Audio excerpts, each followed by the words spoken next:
So, I just got this cool free download from Graf, which is this.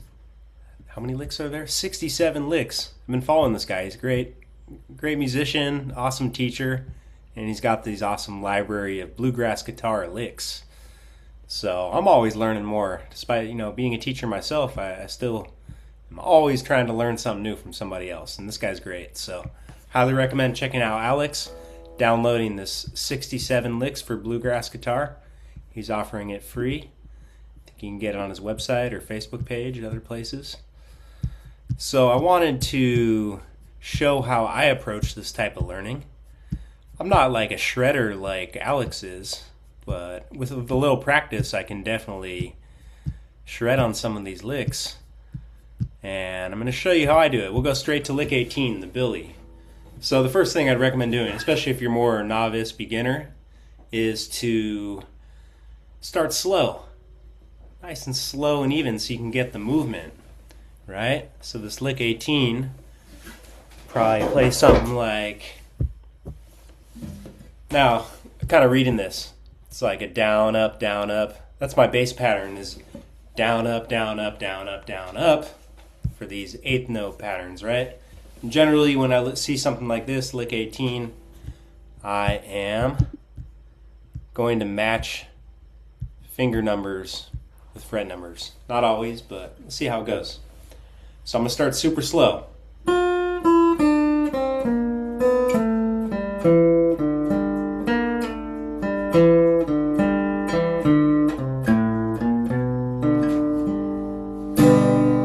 Alright, so if that was hard for you, I'd go even slower than that. Find out what your challenge speed is.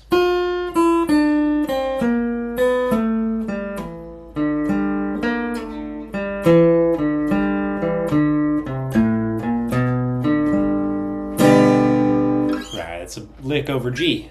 Now let's try it a little bit faster. I messed up.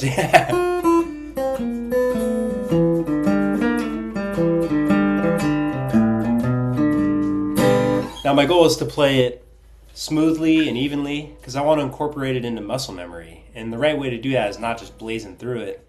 It's to play it at a speed where I can incorporate it into my playing. Now it's going to be different for everybody, so you have to find that challenge speed. So let's see here.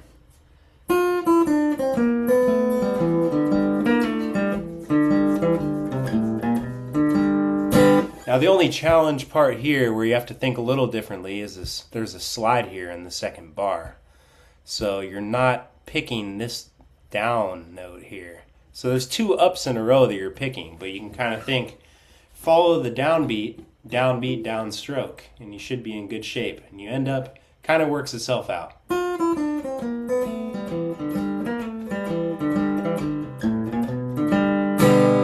Alright, so I really just wanted to do this short video to show you when you see licks, and some of these are a lot harder too. Like I think lick 1 was really hard. Let's go to a different one here. Yeah, lick 1 was kind of challenging. I had to think about that. There's a little bit of shifting. And so when there's something like this, I like to read ahead a little bit, plan ahead a little bit. The lowest fret number here is 3. So I'm going to use my second finger in my pinky for these notes. First finger, pinky. Now there's variations. Some people like to not use their pinky so much, and that's all right. But I won't have to shift for the whole first 2 bars if I do it this way. So I go open, second finger. All right.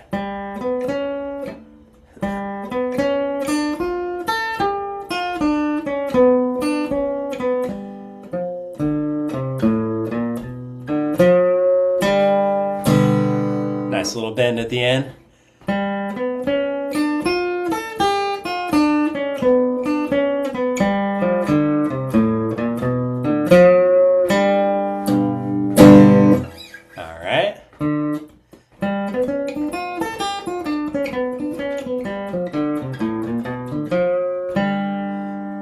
Good, a little faster.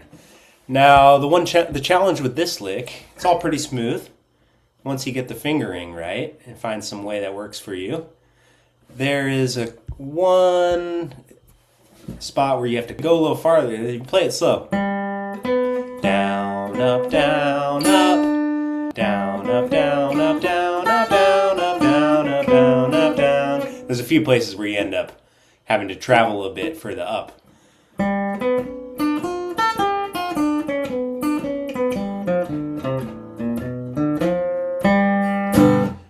Now, you don't have to shift until you get here. And once you do, it's just a nice little shift and you're back in that first position.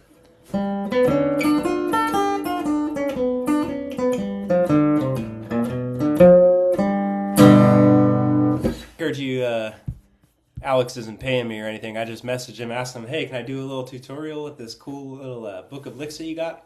So check out Alex Graf and download this 67 licks. I'll be working my way through it. We'll see how my speed develops on these. This is a little bit new for me, so I'm gonna take it slow at first, and we'll see. Maybe in a week I'll be like, playing Tony Rice speed.